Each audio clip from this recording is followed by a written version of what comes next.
Today, we're going to talk about something that could totally change the way you improve your English. We're not talking about long, exhausting study sessions or trying to memorize massive grammar books. Nope, the secret is actually hidden in the first few minutes of your day, and we're about to break down exactly how it works. You know that feeling, right? You're studying, you're putting in the time, but you just feel stuck, like you've hit a wall, especially around that B1 intermediate level. It's so frustrating. But what if the answer isn't to study harder, but to start studying a whole lot smarter? That's it. That's the secret. The key to breaking through that plateau isn't some 2-hour marathon session at night when your brain is already fried. It's a short, super focused sprint right when you wake up. Now, I know, it sounds almost too simple to be true, but let's get into why this is so powerful. I want you to think of your mind in the morning like a fresh, blank page in a brand new notebook. It's quiet. It's ready to absorb things. You haven't been flooded with work emails or social media notifications yet. None of the day's stress has been written on it. This right here is your golden window of opportunity for learning.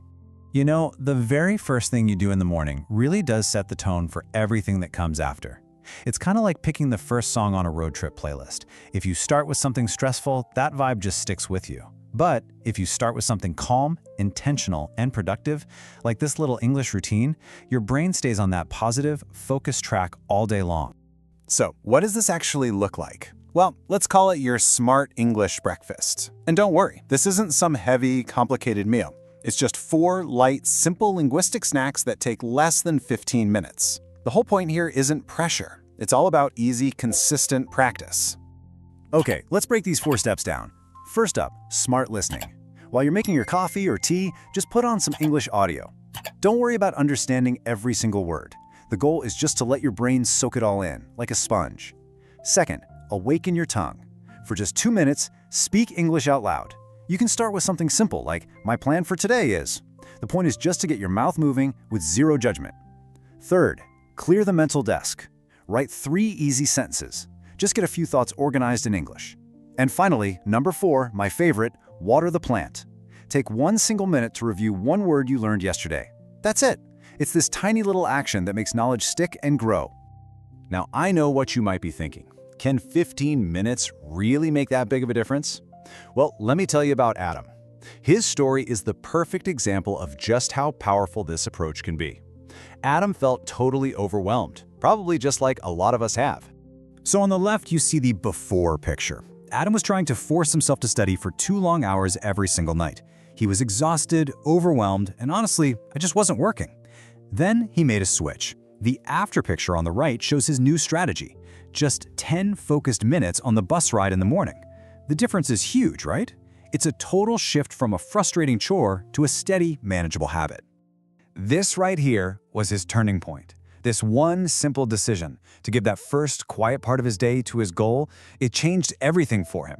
It was never about finding more time. It was about using his best time. And that's the key, a small, consistent commitment. And the results were just incredible. Over a few months, all those little steps really started to add up. Adam didn't just get more fluent, he became so much more steady and confident. He actually started speaking up in business meetings, not because he became a language genius overnight, but because he built this solid foundation of progress day after day. It really changed his English, and in a way, it changed him too. But hold on, there's one more piece to this puzzle that makes this whole routine work. It's not just what you do, but how you do it. And this all comes down to your mindset. Are you just going through the motions on autopilot, or are you actually being mindful?